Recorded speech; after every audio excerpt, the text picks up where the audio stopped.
but I really don't feel any type of desire or like attraction to men in general anymore. Up next, it's time for Brad vs. TikTok, my daily segment where I take on the craziest ideas going viral on the Clock app. Pronoun of the day is slugs.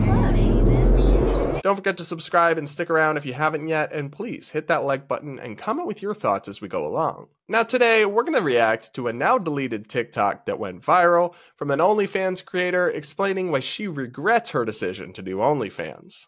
My mental health since I've started this has just slowly been on such a decline. I feel a little bit dead inside. I feel completely desensitized. Not to sound funny, but I really don't feel any type of desire or attraction to men in general anymore. Just know that if you are a person who's ever been interested in doing this, there really are so many downsides. At this point, and I'm willing to admit this now, there's no amount of money that you can give me right now to make me feel giving myself away in certain aspects, even if they're just a few photos or whatever online. It almost isn't worth it anymore. And while I did have such a strong start and it was so much fun in the beginning, after getting burnt out, I started to just feel really differently about the types of messages that I was getting.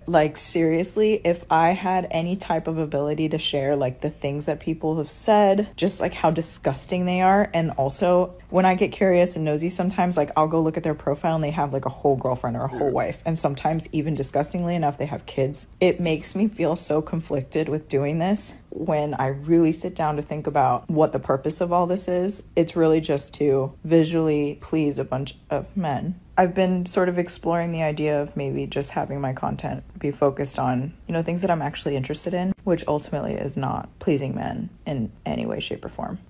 Y'all can keep your money at this point. So I wanted to talk about this video because to me, it showed a side of the conversation about OnlyFans and about the new wave of pornography that often goes underdiscussed or undercovered. I do believe in freedom, and if the person is an adult, I do think they should be allowed to make an OnlyFans, create whatever kind of explicit content they want, and sell it to people who want to buy it. I'm not somebody who supports banning that or making it illegal, and I'm never gonna be. But at the same time, I would strongly encourage anybody considering doing this to think seriously and deeply and do a lot of research about the benefits and the downsides and the actual facts involved in this. Because unfortunately, there's this depiction on the internet of all these OnlyFans girls making tons of money and what a luxurious and amazing lifestyle they end up having and flying all around the world. But that's just totally not representative of what it's actually like for most people. You're just seeing the top 1% or whatever. And while I think we should have forgiveness and empathy and space for anybody who quits this line of work,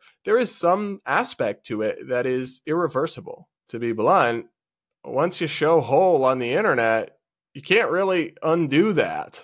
And so I worry for some of these OnlyFans girls that they're going to be 10, 15 years from now massively regretting this when their sons are getting bullied on the playground by people showing butt pics of their mom to them and making fun of them. And I'm not surprised, although I do feel bad for her, that doing this kind of work has negatively affected or perhaps even hopefully temporarily destroyed her ability to relate to or connect with men. That said, I do think it's unfair to draw any sort of sweeping conclusions about men from a very skewed sample of the type of people who would sign up for an OnlyFans account, for example. And we've got to debunk the myths about OnlyFans. For example, the median earnings, the typical OnlyFans creator earns just about $180 per month, or $140 after taxes. So most of the people making this decision that's in some ways unfortunately irreversible and might haunt them are barely even going to make money off of it. They're not going to make anywhere near enough to have a career or a lifestyle or to buy themselves cars or houses or whatever you see from the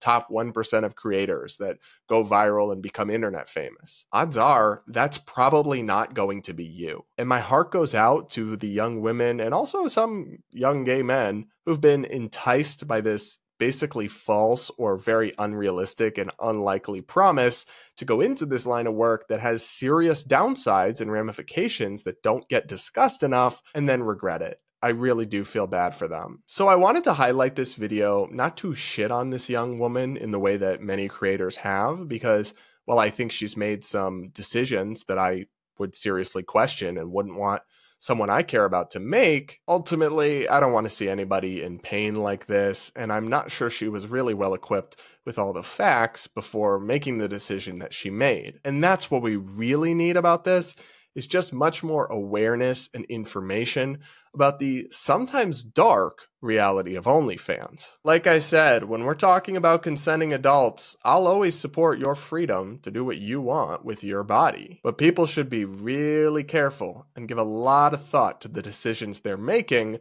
before going into this type of online work under very dubious and often false expectations and pretenses. That's just my take. Let me know what you think in the comments below, and don't forget to hit that like button.